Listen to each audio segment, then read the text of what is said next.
O estado do Amazonas foi criado oficialmente como uma província do Império do Brasil em 1850. Sua capital é a cidade de Manaus. Seu nome deriva, obviamente, do rio Amazonas, que é considerado o maior rio do mundo. Sua população de 4.269.995 pessoas, isso de acordo com os dados do IBGE de 2021. E a sua área, eu não mencionei a área dos estados que a gente viu nas semanas passadas, mas eu achei interessante trazer aqui porque a área de 1.559.167 km² faz do Amazonas o maior estado do Brasil em território. Apesar disso, apesar de ter uma população grande, uma área grande, ele tem somente 62 municípios. E a gente tem que lembrar que a boa parte desse território não é habitada, né? É composto por rios, florestas, etc. Ainda assim, é um estado grandioso. Outro comentário que eu preciso fazer antes de continuar e começar de fato a ver a história da Igreja do Amazonas é que boa parte das informações que a gente vai ver aqui foram retiradas do livro Pioneiros da Amazônia, que é um livro que reúne relatos dos pioneiros dessa região e fala muito sobre como a igreja cresceu e muitas histórias, histórias edificantes, histórias inspiradoras. Eu não li esse livro todo ainda, mas o irmão Antônio Carlos, que é quem é o principal responsável por tudo isso que a gente faz aqui, ele é o coordenador geral do canal Estandarte da Liberdade, e ele que vai atrás dos pioneiros, das pessoas para buscar na fonte essas informações históricas, né? O que eu faço é apenas apresentar esses dados e trazer de uma forma sistematizada, talvez. Mas tudo isso é graças ao esforço dele e dos pioneiros, né, de cada local, que tem esse esforço de guardar na memória as informações, de guardar as histórias, de registros, documentos, etc. E sempre que a gente fala sobre o início da igreja em algum local, a gente tem que se perguntar, e vocês que já assistiram os vídeos anteriores sabem que eu sempre faço essa pergunta para vocês.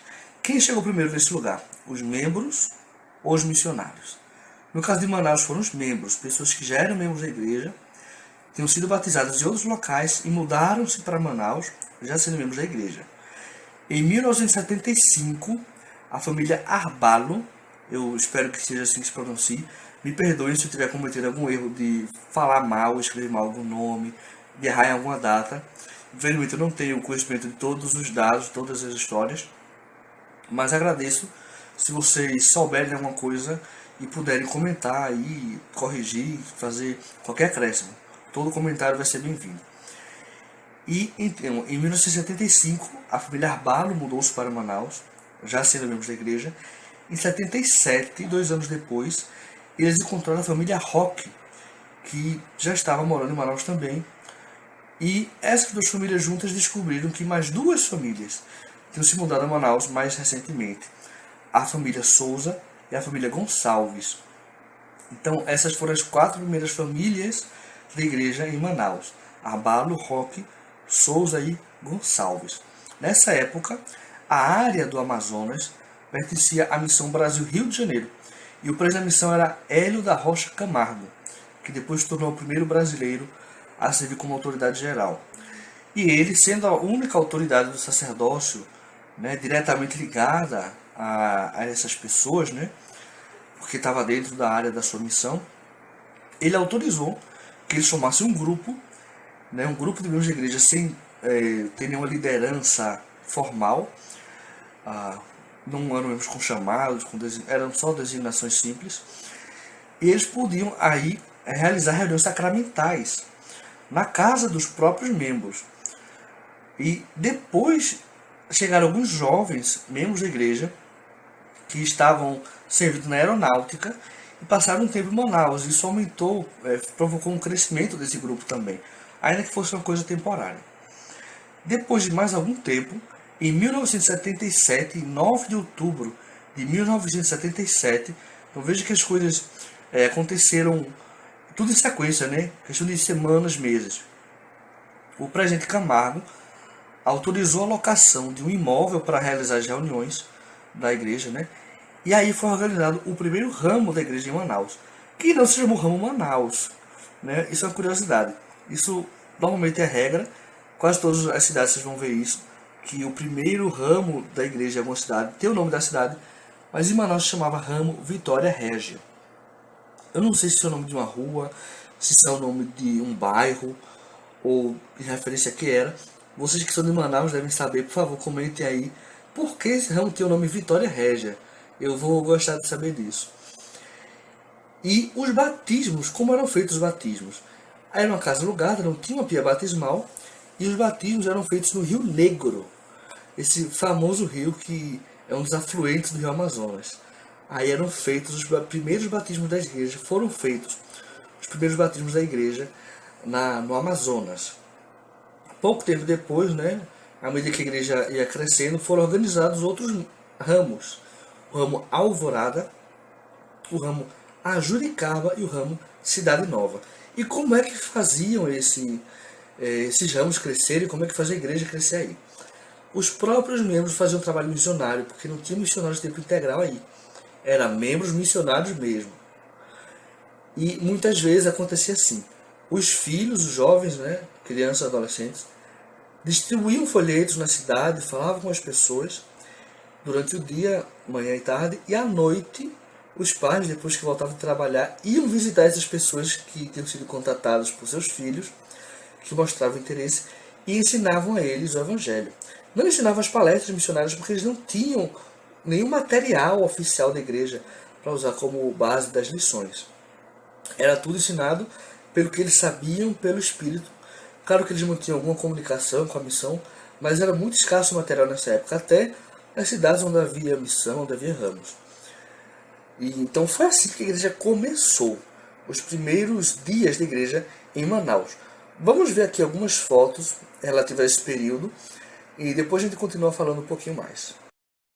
Essa aqui é a foto da primeira formação da presidência do ramo Vitória Régia. Foi em 77, né? Vocês podem ver aqui da esquerda para a direita o irmão Gonçalves, o irmão Wilson, o presidente Luiz Antônio e o irmão Valdemar Arbalo.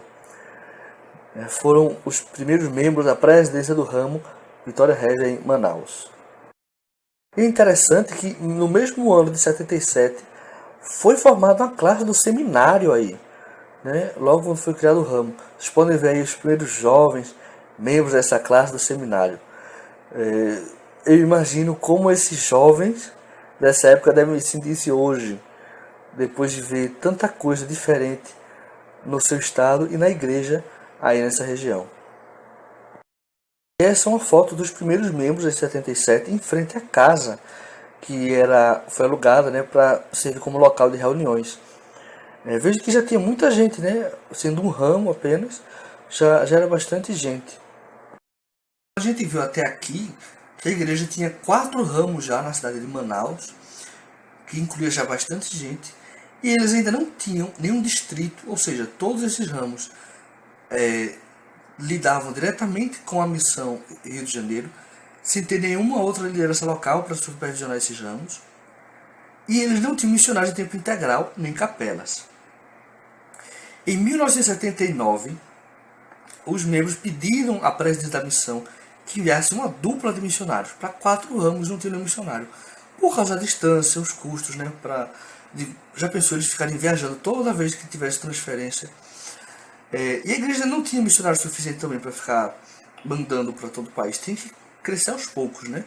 A gente hoje entende isso, mas eu imagino que na época os membros tinham um anseio muito grande por ter missionários com eles. E o presidente da missão, na época, era o presidente Shirts, não sei. Ele falou com a presença diária e chegaram à conclusão de que se os membros cumprissem com 3 metas, né, eram 3 condições, eles enviariam missionários para lá. A primeira condição era que os membros deveriam ter famílias para ensinar, para que os missionários não gastassem tempo batendo de porta em porta. E como seria bom se hoje em dia toda ala fizesse isso também, né? A segunda condição era: os membros precisariam custear o transporte aéreo do Rio a Manaus. Então quem ia pagar a passagem aérea dos missionários do Rio a Manaus e a passagem de volta também eram os próprios membros. Não era só dar um almoço uma vez por mês, não. Todo mundo teve que colaborar, fazer uma cotinha para custear essa viagem. E terceira condição é que os missionários ficariam apenas 4 meses em Manaus e depois iam voltar para o Rio. Então não era o início assim, do estabelecimento dos missionários lá em Manaus. Essa é uma coisa temporária, porque eles estavam ensinando muita gente e precisavam do reforço. Essas eram as condições. Porém, os membros aceitaram o desafio e superaram as expectativas.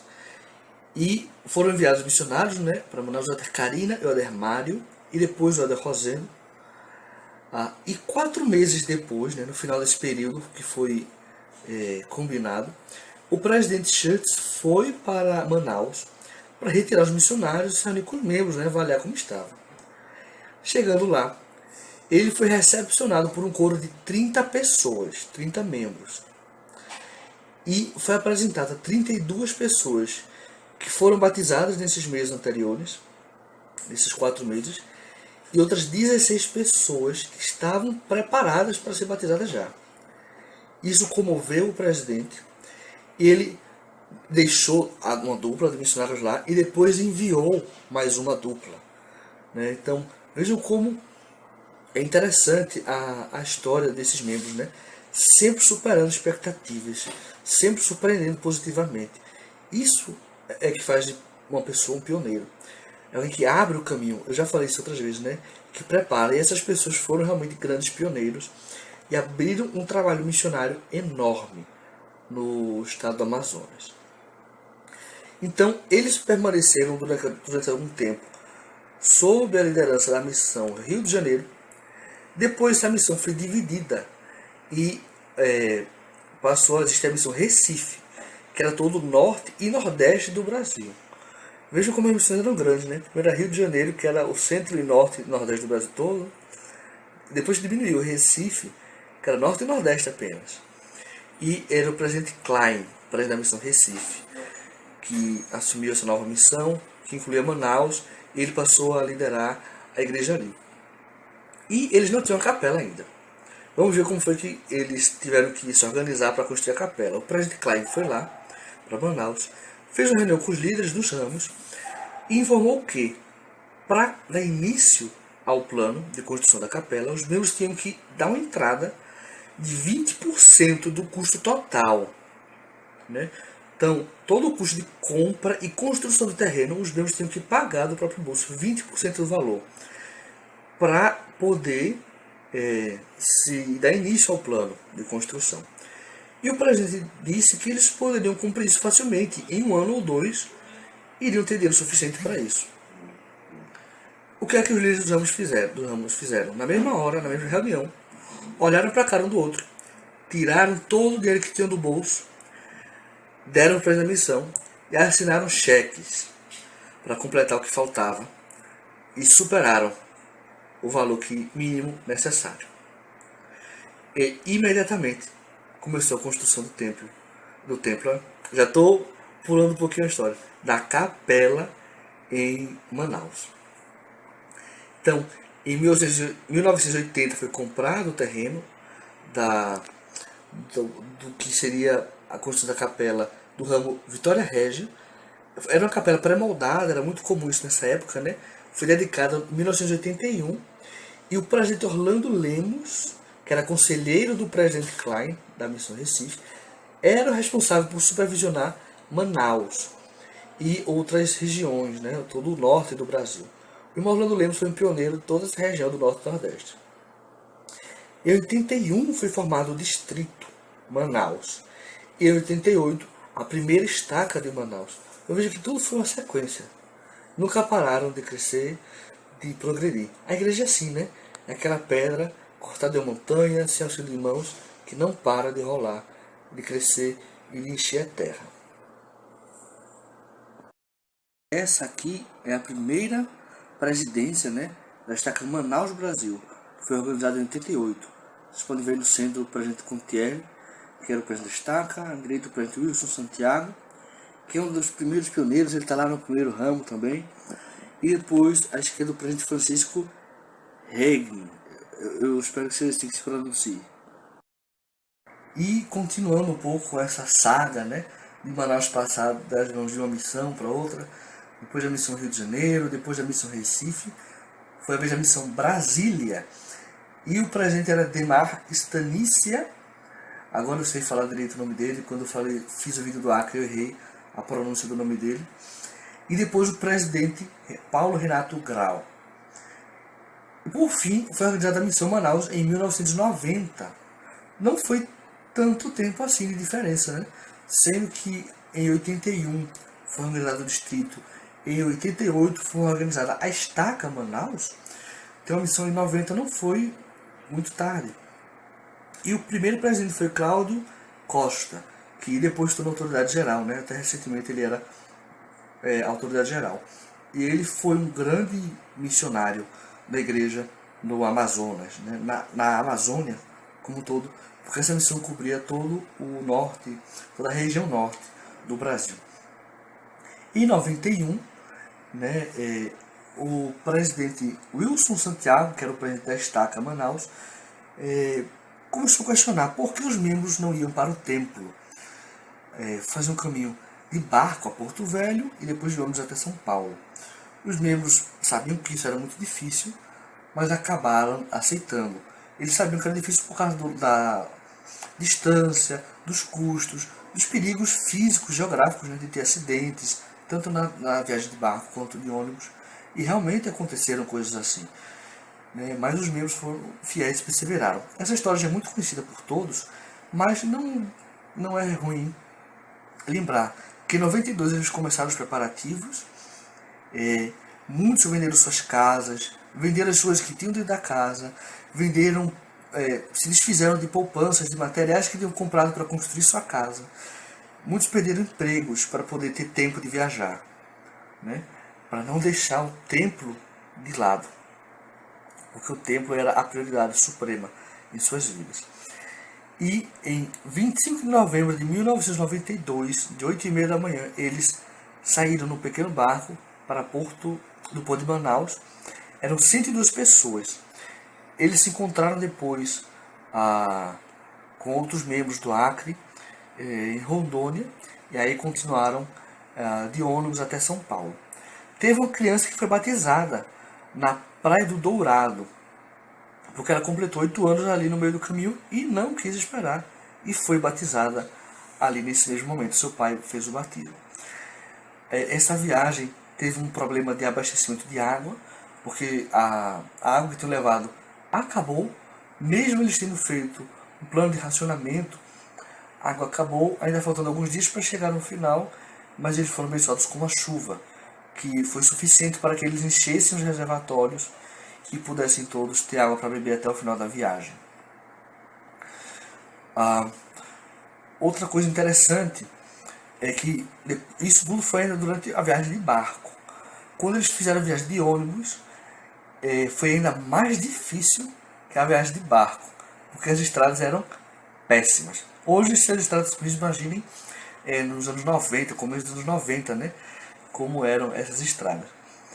E eles chegaram no Templo de São Paulo em 30 de novembro, às 4h18 da manhã. Sendo que eles saíram dia 25 de novembro, demoraram o quê? 5 dias, né? 6 dias sem contar o dia de início e de final de viagem. Pensem numa viagem longa, mas foi altamente recompensado, porque as pessoas até hoje são abençoadas por esse sacrifício que fizeram para estar na casa do Senhor. E eles, eu falei que eles mudaram de missão para missão, né? Missão Rio de Janeiro, Recife, Brasília e por fim Manaus. Aconteceu uma coisa parecida com os templos, porque eles frequentaram 3 templos antes de ter o seu próprio templo. O primeiro foi de São Paulo, eles frequentaram também o templo de Recife, e uma coisa que pouca gente que é de fora de Manaus sabe é que eles frequentaram também o templo de Caracas, na Venezuela. E para provar eu trouxe uma foto, né, dos membros que fizeram a caravana. A questão era a distância, né? Era mais perto de ir para Caracas do que ir para São Paulo ou Recife. O problema pelo qual eles deixaram de ir para lá era os perigos geográficos, né, os perigos físicos na distância, porque eles até sofreram um acidente voltando de uma dessas caravanas de 2008. Por causa de um penhasco, o motor de ônibus perdeu o controle, caiu na ribanceira, capotou muitas vezes e muitos membros ficaram feridos. Alguns até hoje têm cicatrizes, né, e sequelas do acidente, mas são mártires de exemplos de fé.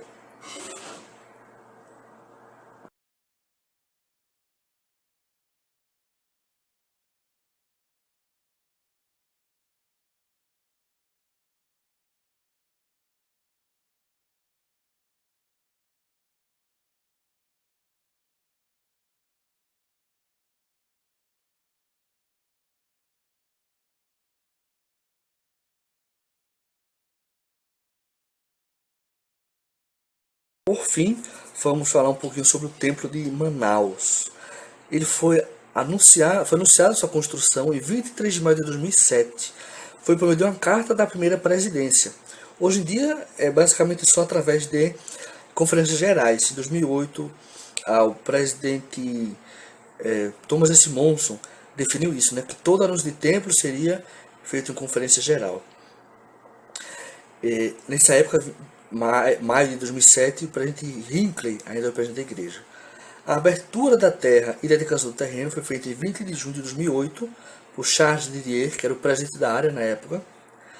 O templo foi construído e a visitação pública aconteceu de 18 de maio a 2 de junho de 2012.